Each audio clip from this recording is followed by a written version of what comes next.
So I finally got to play the Duskbloods.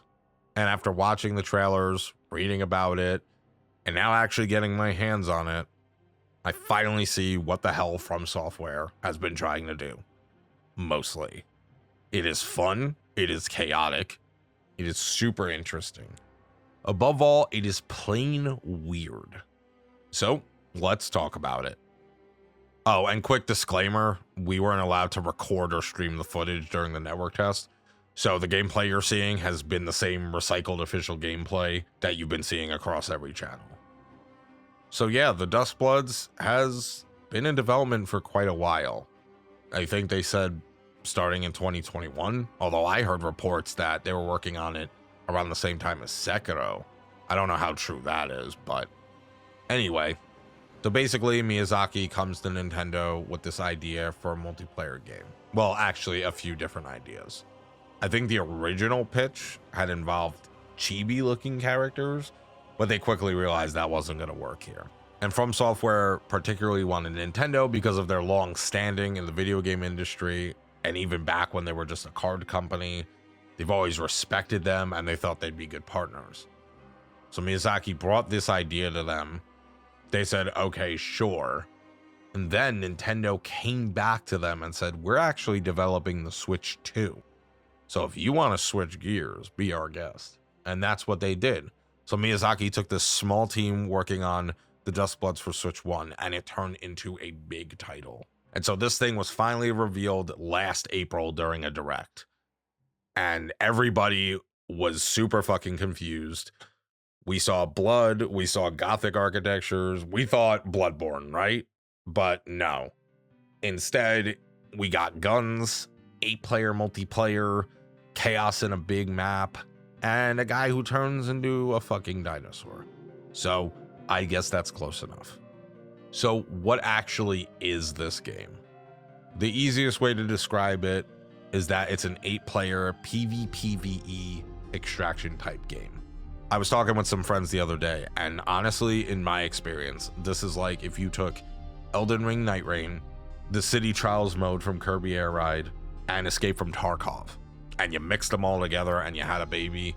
That is the Duskbloods. That sounds batshit insane, but it is true. So you play as characters called Bloodsworn, and 8 players enter an arena called a Land of Dusk. So the network test gave us one map, which was called Lorano City. And it's basically built around a giant cathedral and a clock tower. And there's a whole ecosystem going on here. There's caves, there's lakes, there's an underground sewer system with disgusting plague rats. There's an incredible amount of verticality. And above all, it looks absolutely gorgeous on the Switch 2.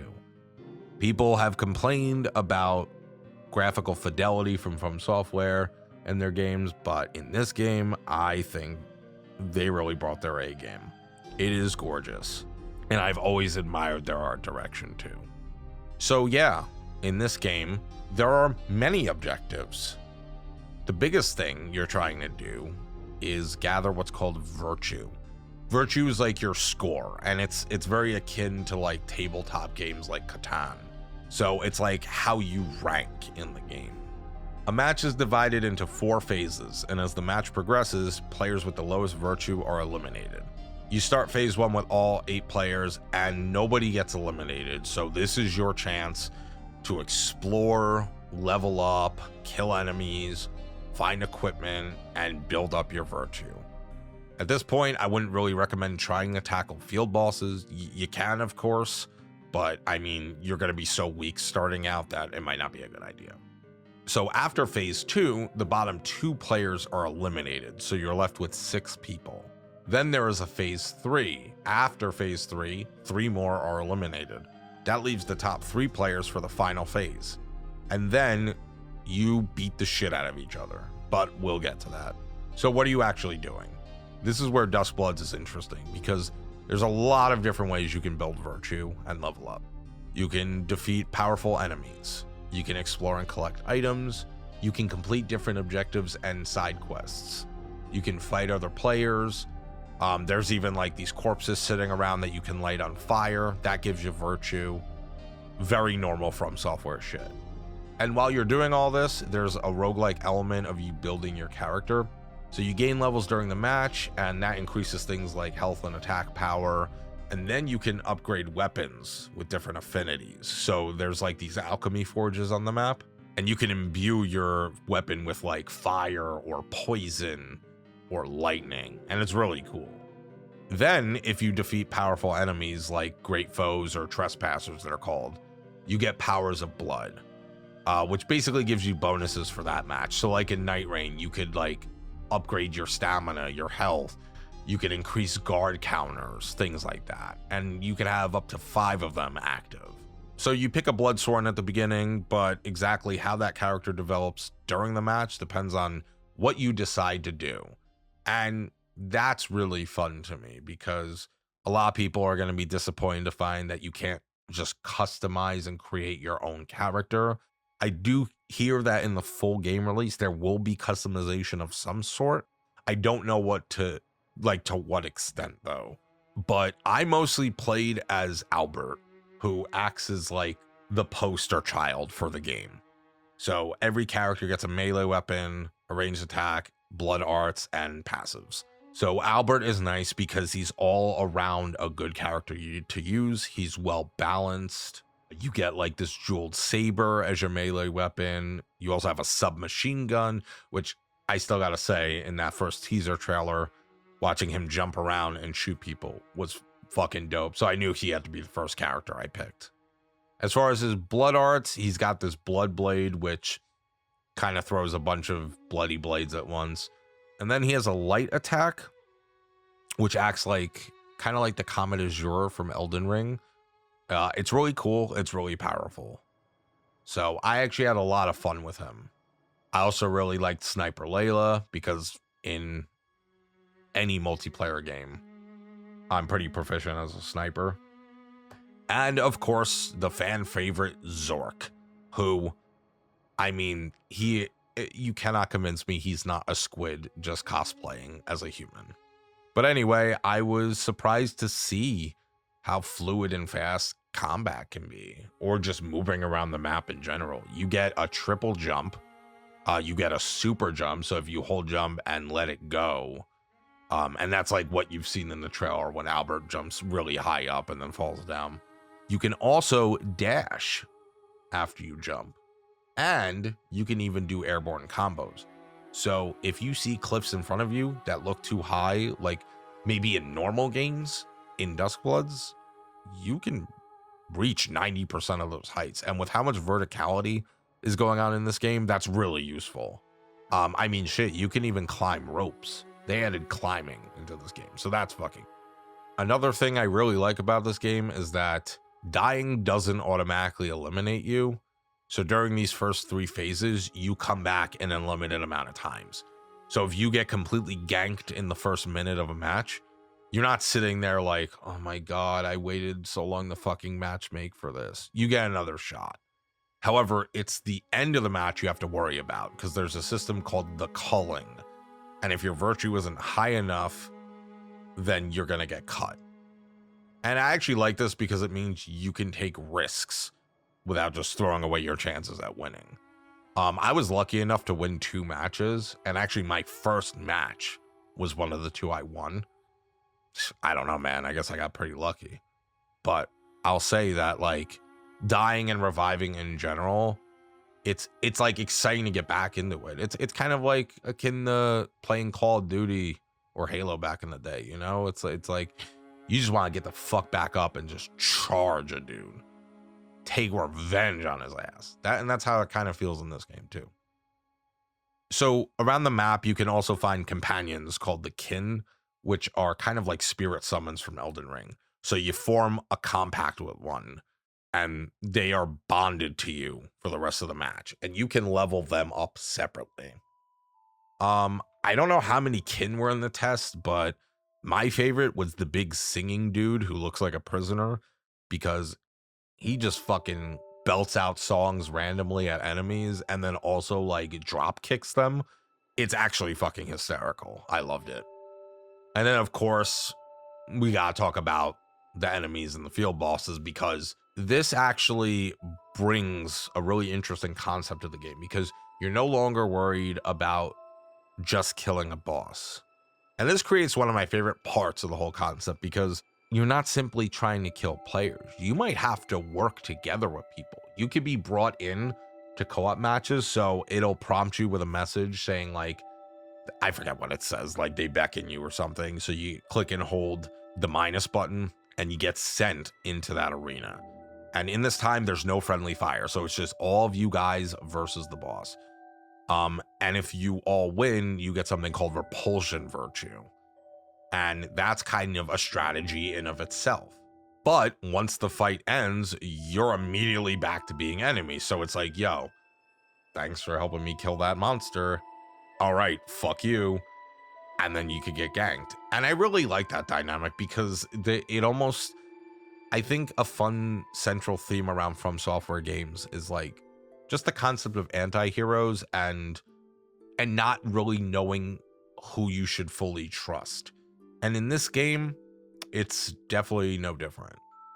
So once you get into the second and third phases, there are ritual sites. And these are probably the most proficient way you can earn virtue. You can fight people for sword virtue. So if you're in a ritual site and you're killing people, you'll earn sword virtue. Or there's these pillars and you can just like go and interact with them. I think it takes like 10 seconds. You gotta like hold Y down and interact with it. And then you get pledge virtue. But of course the problem is it's kind of like King of the Hill. So somebody can overwrite your pledge and take it away from you. So like there's really no peaceful option. Because even if you try to like stealth around, people are gonna quickly see what you're doing. And this is where Duskbloods is not really a battle royale because it's everyone's competing for points. And then you have to decide on the fly if you're gonna cooperate or murder people. And then you can actually form proper alliances, which are like sigils. So you can enter a bond with someone, you can enter like a sworn enemyship with someone. You can even fucking propose to someone. It's called the Sigil of Love Ephemeral. And the senator guy, the dude that turns into the dinosaur, he's the one that starts out with that sigil. I didn't really experiment much with things like that because in this game, a lot of people just see you and they automatically think murder, which don't get me wrong, I usually do too. But in this game, co-op, it can actually be helpful. I will say it is interesting because you never really know what somebody's intention is going to be, as long as you live long enough to understand that, or you let them live long enough to understand that. So eventually phase 3 ends, the culling happens again, and the 3 players with the most virtue move into the final phase. This is called the Moonblood Bestowal, and this is where everything changes. You don't worry about virtue anymore, there's no friendships. It is 3 people fighting each other, and the last one standing wins. But what's nice about this is each player gets 2 lives. So if you get ganked in the beginning, like let's say 2 of the other people gang up on you, you get to come back. But if you die again, you're completely out. And the reason it's so important to focus on virtue and leveling up is because everything carries over. So your upgrades carry over, your kin follow you, your powers of blood are there. And how much virtue you earned affects your maximum health. So there's a reason to pile that shit up, even if you're in the top 3 of a match.